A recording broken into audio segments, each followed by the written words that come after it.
Rancangan ini dibawakan kepada anda dengan kerjasama Affin Bank dan Affin Islamic.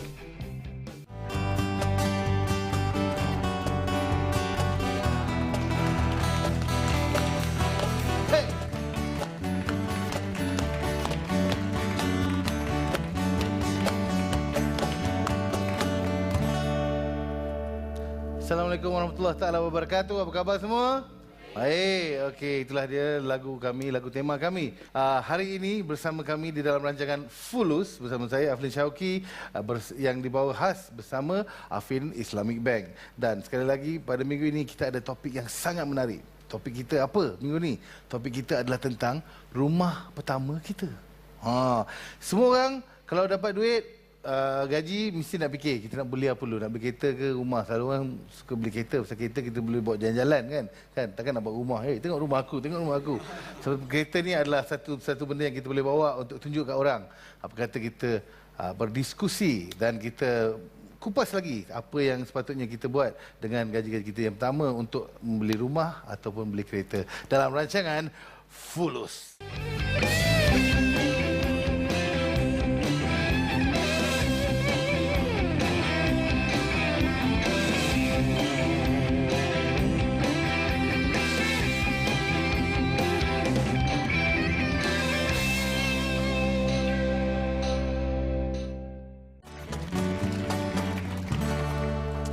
Ya, kembali ke rancangan Fulus di mana kita mengupas perancangan kewangan kita mengikut syariah Islam. Hari ini kita berbincang tentang topik rumah pertamaku. Dan hari ini kita ada seperti biasa pakar Islamic Banking kita, iaitu yang berbahagia Dr. Ashraf Wajdi Datuk Dusuki, yang juga yang di-Pertua Yadim dan penasihat syariah Affin Islamic Bank. Apa khabar? Assalamualaikum. Assalamualaikum. Sihat hari ini? Alhamdulillah. Bagus, Tengok bagus. Affin lagi sihat. Ramai orang muda tak mementingkan rumah. Dia rumah ni memang nantilah aku dah tua-tua sikit ke apa ke baru start fikir pasal rumah.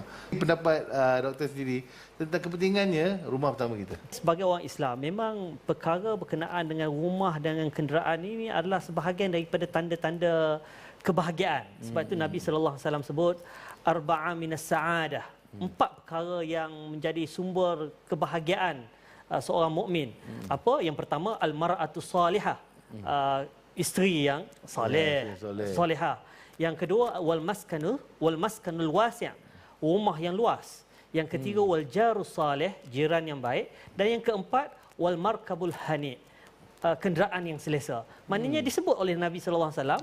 Maknanya bukan saja isteri yang salihah, rumah yang besar selesa, kenderaan yang selesa, jiran yang baik. Jadi ini adalah perkara-perkara yang secara tabiatnya manusia nak kepada ini. Cumanya kehendak dengan kemampuan. Ini perkara yang sentiasa kita perlu balance dan perlu urus dengan betul. Sebab itu apabila kita sudah pun stabil, dah ada keluarga, kita kena memikirkan soal nak mendapatkan rumah yang kita milik, bukannya hanya menyewa. Dan itu memerlukan perancangan kewangan yang betul. Perancangan kewangan itu termasuklah maknanya daripada awal kita bekerja itu kena ada dah certain percentage atau peratusan untuk kita menyimpan. Menyimpan ni untuk hari tua dan juga untuk kita membeli perkara-perkara yang menjadi asas keperluan kita. Contohnya rumah. Dia sebut dalam satu hadis, kalau kita dah ada rumah katakan, kita nak jual rumah tu kerana faktor-faktor lain, nak beli kereta umpamanya, pembelian kita ataupun transaksi kita itu tidak akan diberkati oleh Allah. Maknanya sampai begitu sekali nak menunjukkan betapa pentingnya kita ada rumah sendiri. Kerana kalau ada rumah sendiri, dia akan menjadi faktor security asas ataupun itu jaminan keselamatan asas bagi seseorang manusia. Sebab itu kita tak boleh sewenang-wenangnya menjual kita punya rumah ni hanya kerana nak mendapatkan perkara-perkara lain yang mungkin bukan prioriti. Cumanya sebagai orang muda yang baru bekerja, kita memang kena ke arah itu. Sebab itulah soal penyimpanan satu pertama. Yang kedua pengurusan kewangan kita. Daripada kita ambil konsep biar papai asal bergaya kan. Lebih baik kita fikirkan soal masa depan. Bagaimana kita nak merancang kewangan kita supaya perkara-perkara yang menjadi jaminan keselamatan kita untuk waktu kita sudah berkeluarga dan masa depan itu penting. Betul. Ya, pasal orang muda-muda ni selalunya dia lebih nampak jangka masa pendek. Pasal apa yang boleh kita guna sekarang, yang untuk membuatkan hati kita jadi seronok, membuat kita bergaya kan. Orang muda dia nak, kalau orang lelaki lah, isteri kedua dia adalah kenderaan, kereta. Baiklah, kita pergi keluar sana dan kita berjumpa dengan orang-orang di luar, bertanyakan tentang konsep rumah pertama kita ini. Mari kita saksikan apa yang dikatakan oleh orang-orang di luar. Macam mana pun rumah tu keperluan. So kalau kita beli di usia yang muda, taklah kita menanggung beban yang banyak ketika di usia tua. Kita sepatutnya membeli rumah sendiri itu memang penting lah. Sebab kalau kita menyewa pun, kita bayar banyak pun nanti bukan rumah kita. So better kita melabur untuk satu aset yang memang kita ada sendiri tanah tu, dan memang kita ada kegunaan masa depan lah. Antara yang saya faham perbankan Islam ni adalah kita tak pinjam duit tu, tapi kita belikan rumah tu dan kita jual dengan dekat pelanggan kita dengan harga yang sekian-sekian dipersetujui lah. Bank Islam dia akan cara-cara proses untuk pembelian rumah tu, kita tahu dia akan lebih kepada memang cara Islam. Okey, itulah dia pendapat orang-orang di luar. Saya ada satu soalan lagi bagi Dok sebelum kita rehat sekejap. Okey, soalan dia bunyi macam ni. Ada orang cakap yang pembiayaan perumahan menggunakan Islamic banking ni lebih mahal daripada konvensional. Betulkah dan kenapa orang cakap macam tu? Oh, ini macam soalan SPM lah. Soalan SPM. Betulkah dia dan kenapa orang cakap macam tu? Persepsi ini tak betul. Kerana apa? Hari ini lebih daripada 55% pelanggan-pelanggan bank Islam ini adalah terdiri daripada bukan Islam. Okay. Dalam kajian saya, apabila saya bertanya kepada pelanggan-pelanggan yang bukan Islam ni, kenapa dia membiayai perumahan dia berasaskan perbankan Islam? Sebab perumahan ni biasanya dia long term, jangka panjang, 20 tahun, 30 tahun. Jadi orang-orang ni selalunya di kalangan orang Cina bukan Islam ni, mereka memilih bank Islam kerana bank Islam dia berasaskan jual beli. Jual beli harga dia kena tetap. Berbanding dengan pinjaman. Pinjaman ni loan. Betul. Interest rate. Betul. Kadar faedah tu dia boleh naik, boleh turun. Betul. Tetapi bila jual beli, saya jual handphone saya pada saudara Aflin. Harga RM100. Betul. Secara hutang. Katakan RM10 setiap bulan. Bulan ke-5 Aflin kata, boleh tak? Sebab rate sekarang dah kurang sikit. Boleh tak saya bayar RM100 tu, saya bayar RM80. Saya tak nak bayar RM20 lebihan.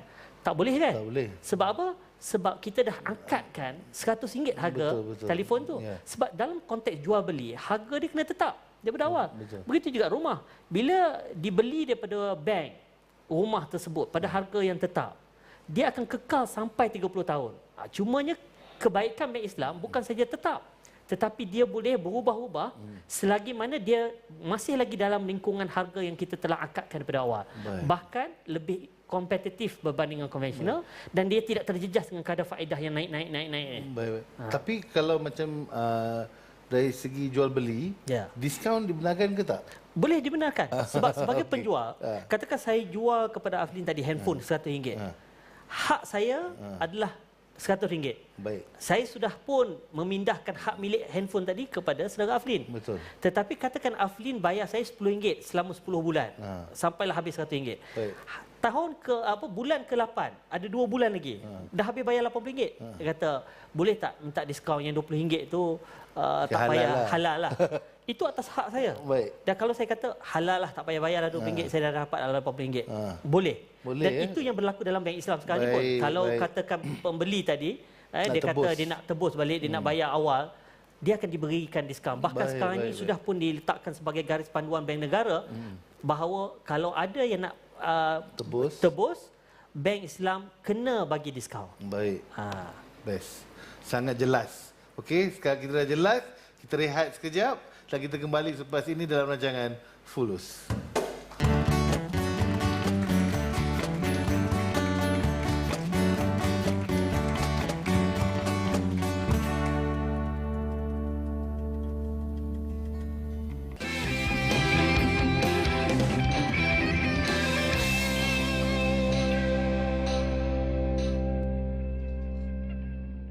Amkori Minda Jenis, produk makanan minda yang lengkap dan sedap, dihasilkan daripada bahan-bahan yang bermutu tinggi, berkhasiat lagi barakah. Gabungan 7 bahan terpilih amat berkesan kepada pengguna. Amkori Minda Jenis, bijak, yakin, cemerlang. Saya tak banyak soal yang lain. Saya cuma soal berapa rukun iman berapa rukun Islam, dan apabila mereka tidak dapat menjawab, saya kata nerakalah bagi kamu. Saksikan segala kupasannya dalam Isu Akidah, Rabu jam 9 malam, hanya di TV Al-Hijrah.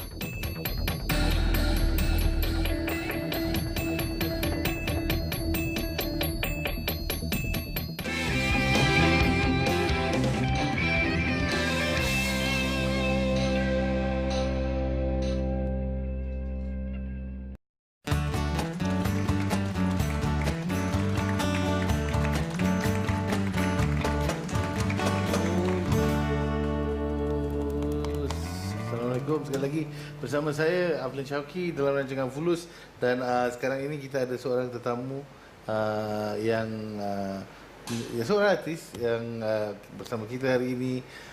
Kita perkenalkan kepada anda semua dan kita berbincang dengan dia, tanya-tanya dia macam mana dia mengguna duit dia. Tekan-tekan untuk Diana Amir. Assalamualaikum. Salam. Okey, mula-mula sekali sekarang ni Diana tengah buat apa? Apa yang sibuk buat apa? Alhamdulillah ada a few benda lah yang saya tengah buat sekarang. Buat bisnes. Tudung ni macam baju ni baju saya sendiri. Jenama saya Dai, Diana Amir Eksklusif. And then Dai, Alhamdulillah. Lepas tu saya ada buku saya sendiri iaitu Titisan Mahabbah bersama dengan Ibnu Rijal. Dan ada a few program lah yang saya hostkan untuk TV. Alhamdulillah. Oh ya, terlupa sebelum saya terlupa. Saya ada jadi ambassador lah untuk Bling Beauty Drink dengan John Gavin. Okey, baik. Alhamdulillah. Bagus. Nampaknya dah memang boleh beli rumah dah ni. Sepatutnya. Banyak sumber pendapatan. Hari ni pun orang LHDN tengok boleh. Kata, boleh LHDN rumah. Banyaknya. Suka. Okey, sekarang ni tanya kepada Diana. Okey, Diana, rumah atau kereta yang menjadi keutamaan bagi Diana sendiri? Saya sebenarnya sekarang ini kira baru memiliki kereta. Saya belum lagi memiliki rumah. Baik. Okay, tak boleh dot. Okay. So kenapa? Sebab maybe saya kiranya macam masih selesa lagi, masih ada rumah mak dengan ayah. Baik. Lepas tu macam yang tadi doktor cakap, bila kita baru habis graduate tu, kita macam saya dulu saya tak fikir tau. Nak kena simpan duit untuk apa tu, nak kena saving untuk beli rumah, tapi saya lebih nampak nak kena beli apa? Kena beli kereta, kena beli ataupun benda-benda kecil, beg, kasut dan sebagainya kan. So rumah ni sekarang baru saya nampak value dia. Daripada dulu sebenarnya orang cerita kat saya sebenarnya kalau rumah tu makin lama makin mahal, tanah makin lama makin mahal. But masa tu saya macam still fikir duit yang saya ada tak seberapa banyak tu saya nak spend untuk benda yang saya nampak. Tapi sebenarnya alhamdulillah sekarang ni saya dah ada plan lah untuk memiliki rumah sendiri, insya-Allah. Baik. Jenis pembiayaan yang yang Diana gunakan jika Diana nak memiliki rumah nanti. Kita first muda lagi. Lepas tu lagi satu perempuan. So saya lebih fikir apa yang praktikal. Nak landed house ke nak yang apa kondo ke apartment, sebab kalau kita yang masih bujang ni, saya sarankan untuk pergi ke rental house. Kenapa? Pergi ke kondo ke apartment sebab kalau yang landed house ni modal dia first besar. Betul. Lepas tu let's say kalau kita beli sekarang, lepas tu katakanlah rumah sekarang kalau dekat KL ni je dah macam 1.5 million, 1.2 million. Kalau kita nak kalau kita cash tu tak apa. Lepas tu kalau kita macam nak pindah rumah lain pula, kalau kita nak bagi orang untuk sewa, kita maybe akan dapat, kalau sepatutnya bulanan kita kena bayar 5,000, tapi lepas tu macam kita boleh sewakan dalam 3,000 je, kena top up lagi kan. Cuma kalau kita nak jual lepas tu maybe dia punya harga tu dah makin tinggi lah, kita dapat pulangan yang bagus. But then kalau untuk saya rasa saya yang macam muda lagi ni, better go to condo ataupun apartment sebab maybe kita masih boleh dapat lagi macam 300,000 ke 2.5k ke. Belanjaan saya sekarang ni yang saya mampu ialah kondo ataupun apartmen. Jadi ini bermakna Diana sekarang ni berfikir untuk beli rumah untuk investment ke, untuk pelaburan ke, untuk duduk sendiri? Saya rasa untuk investment. Sebab saya fikir bila saya fikir apa tahu, kena fikir juga tahu. Bila kita dah kahwin nanti, kita kena duduk dengan husband. Husband tu kerja kat mana, dia punya location. Sebab kalau kita nak beli rumah sekarang, kita nak kahwin dengan siapa tak tahu lagi. Lepas tu rumah kat mana pun macam mana nak tahu kita punya bakal husband nak kerja kat mana kan. So saya lebih macam pergi ke beli apartment ataupun tempat yang saya rasa ada potential untuk paling senang student duduklah.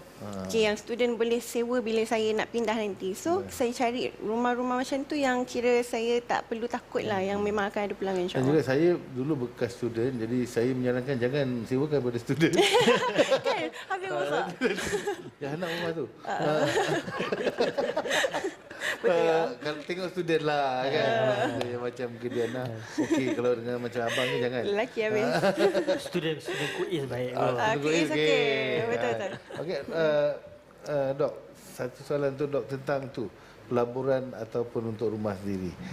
Macam tadilah baguslah, macam Diana sebab dia artis, dia banyak duit, macam income. Bagus dia fikirkan soal pelaburan jangka panjang. Maknanya betul lah tu. Maknanya dia akan kahwin dan akan ikut suami. Tetapi kalau dia ada duit yang lebih baik dia invest dalam hartanah. Kalau hartanah ini secara relatifnya dia tidak akan jatuh. Dia akan sentiasa naik. Cumanya pastikan pembiayaan secara Islamik lah. Kerana itu akan menentukan soal keberkatan. Barakah ini penting. Kerana barakah itulah akan menentukan sama ada pelaburan kita itu akan sentiasa bertambah. Kerana barakah bermaksud yang pertama as-sa'adah hakikiyah, kebahagiaan yang hakiki. Yang kedua az-ziyadah, adanya penambahan. Bilanya kita membiayai secara Islam, dia tidak ada unsur-unsur riba, tidak ada unsur yang haram, dia akan diberkati. Sebab itu Nabi SAW bila bercakap soal rumah ni pun, dia ajar kepada kita doa. Dia sebut Allah maghfir li dhanbi wa wassi' li dari fi dari wa barik li fi rizqi. Ya Allah, ampunilah dosaku, luaskanlah rumahku, dan yang ketiga berkatilah rezekiku. Mana tiga sekali ni. Dia suruh ampun doa, ampunkan dosa. Yang keduanya minta rumah yang lapang. Yang ketiga supaya rezeki kita diberkati. Maknanya saling terkait. Dok, ini berkait dengan perbincangan kita ni. Katalah dia dah biaya secara konvensional dan dia dah habis bayar dah. Kan? Macam mana dia nak buat lepas tu? Tak, ini prinsip syarak pun sebenarnya kita ada dalam Al-Quran disebut afallahu amma salaf. Mana perkara-perkara yang lepas tu kita minta ampun daripada Allah lah. Sebab mungkin waktu itu kita tak tahu, kita baru belajar. Macam saya kata tadi lah, fulus tak ada lagi. Betul. Sekarang ni rancangan fulus baru diudarakan di TV Hijrah. Jadi baru nak belajar sebagainya. Kita minta ampun daripada Allah SWT. Apa yang lepas itu diampunkan oleh Allah. Tapi hukum dia apa? Ya? Hukum dia yang salah tu tak riba. Sebab itu kita Allah ni Maha Pengampun. Kita kena faham begitu. Maknanya yang lepas itu kerana kita tak tahu dan hari ini kita dah tahu.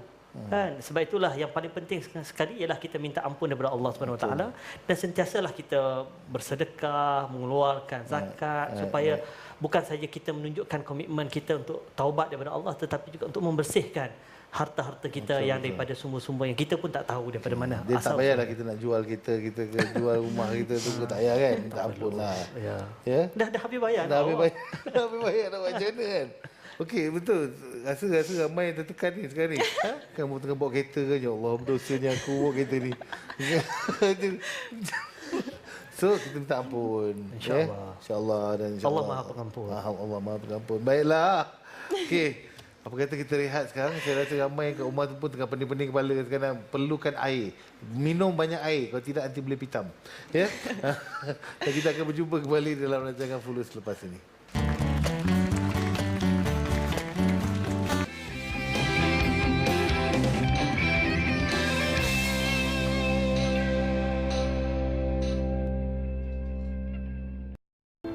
Anna ni namida ga tomara naku natta no wa 生まれて初めてだった。誰に向かってどんな思いで泣いているかは自分でもわからなかった。父は嘘の告白をした後、自分を恨んでもいいと言った。でも僕は父を恨んだことは一度もない。我慢したのではなく、そんな思いは一切湧いてこなかったのだ。そのことが僕は嬉しい。僕は僕に恨みを抱かせなかった父を誇りに思う。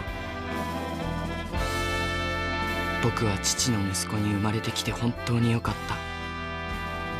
今心から父に言いたい。お父さん、ありがとう。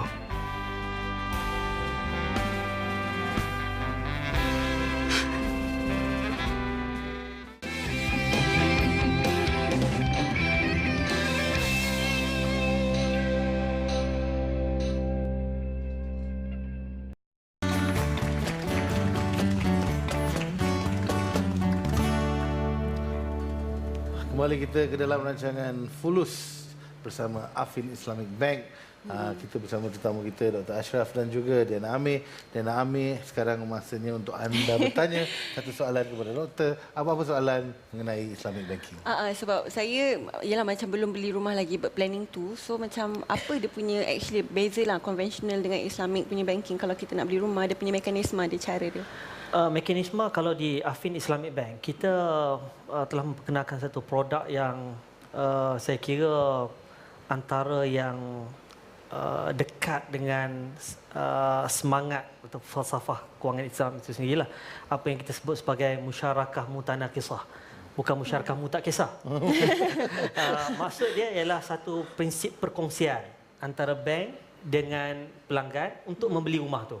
Maknanya katakan Diana nak beli rumah. Yes. Okey, identify apartment di Bukit Jalil. Harga 200,000. Nakkan pembiayaan. Diana akan pergi ke Affin Islamic dan Affin Islamic akan memperkenalkan pembiayaan musyarakah mutanakisah ni disebut sebagai MM. Maknanya katakan Diana ada 20% duit muka, bank akan menambah 80%, kita akan bersama dalam perkongsian tu untuk membeli aset tersebut. Jadi bulan-bulan nanti Diana akan membayar seperti mana bank konvensional. Tapi bank konvensional kita bayar pinjaman. Ini bukan pinjaman. Kita membayar apa? Dua perkara. Pertama, apa yang akan dilakukan oleh bank ialah bank akan menyewakan hak dia 80% tadi kepada Diana dan Diana akan menyewa daripada bank 80%. Itu satu komponen. Satu komponen lain ialah Diana akan membeli hak bank yang 80% tadi dari semasa ke semasa. Katakan pembiayaan dia tempoh 20 tahun. Sepanjang 20 tahun equity ataupun apa equity? Dia punya share bank. Bank punya equity portion, bank punya equity akan berkurangan. Yes. Sebab yang dia nak bayar bulan-bulan katakan RM1,500 sebulan, RM500 adalah untuk membayar balik portion bank tu. Jadi akhir sekali 20 tahun segala hak milik bank tadi yang 80% akan berpindah kepada Diana secara keseluruhannya. Pada waktu itulah pembiayaan akan tamat. Sebab konsep musyarakah memang zaman Rasulullah sudah ada. Konsep pembiayaan jual beli memang ada pada zaman Rasulullah. Tapi dalam konteks hari ini untuk membiayai pembelian rumah ini, sebab itulah ulama-ulama datang dengan konsep yang disebut sebagai musyarakah mutanakisah ini untuk mengelakkan pelanggan daripada terjebak dengan riba yang hanya bersifat pinjaman. Kita pinjam duit daripada bank, kita kena bayar pokok campur dengan faedah. Yang orang ni duk niaga duit je lah. Duit saja. Mana bank tidak ada terkait langsung dengan aset. Betul. Sebab transaksi Islamic banking ini, setiap perkara dia terkait dengan aset. Dia bukannya hanya duit atas duit. Dalam Islam kita tak boleh mengaut keuntungan daripada duit atas duit. Kerana duit itu hanyalah medium of exchange. Tetapi dalam konteks Islam, jual beli terkait dengan aset. Penyewaan terkait dengan aset. Perkongsian juga berkait dengan aset benar. Ini yang menstabilkan ekonomi berasaskan Islam ini. Okey, kita juga beruntung pasal kita di dalam studio hari ini mempunyai tetamu-tetamu yang semuanya pelajar-pelajar Islamic banking. Betul kan?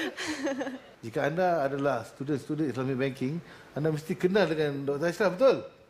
Kenal. Okey, ada soalan yang mau ditanya kepada doktor? Siapa-siapa ada? Jika saya berhajat untuk membeli rumah, apakah perkara pertama yang perlu saya lakukan? Okey, perkara pertama sekali tentunya kita kena tengok keupayaan kita.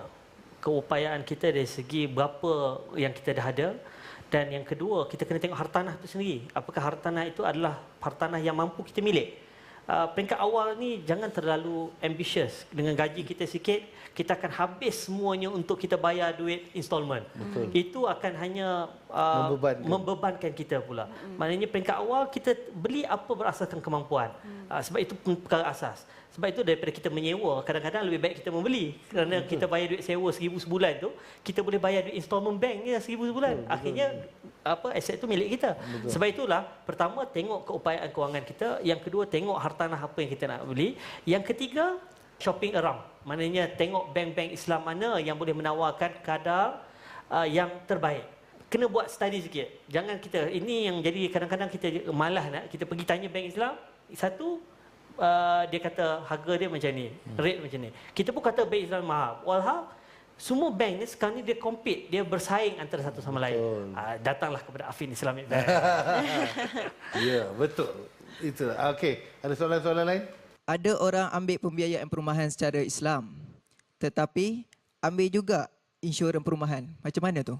Pembiayaan dah cantik dah secara Islam. Tapi insurans masih kita menggunakan insurans konvensional yang di sana ada unsur riba. Di sana ada unsur gharar, ketidakpastian. Di sana ada unsur-unsur perjudian. Yang mana semua unsur-unsur ini diharamkan oleh Allah SWT. Kalau dulu peringkat awal bila tidak ada insurans, tidak ada takaful, tak apa. Itu ulama kata ada pengecualian. Waktu itu mungkin atas prinsip darurah. Kan? Ad-darurah tuqaddar biqadariha.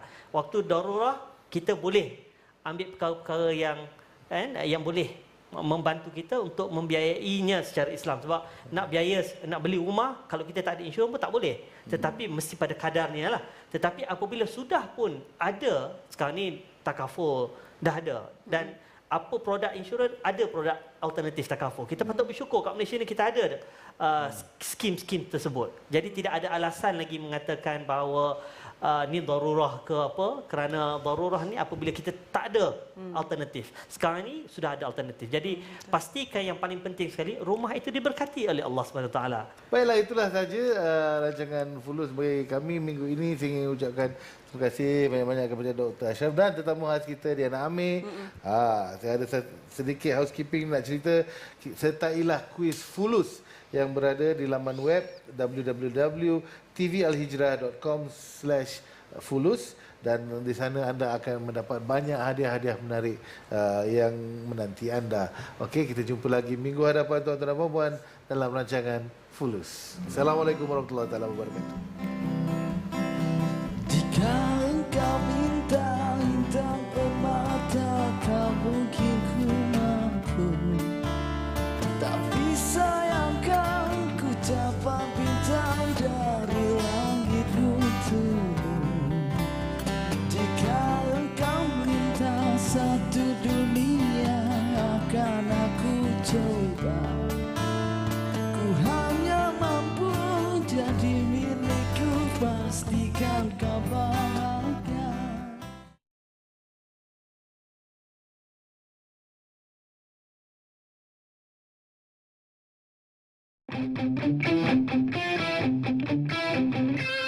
Rancangan itu tadi dibawakan kepada anda dengan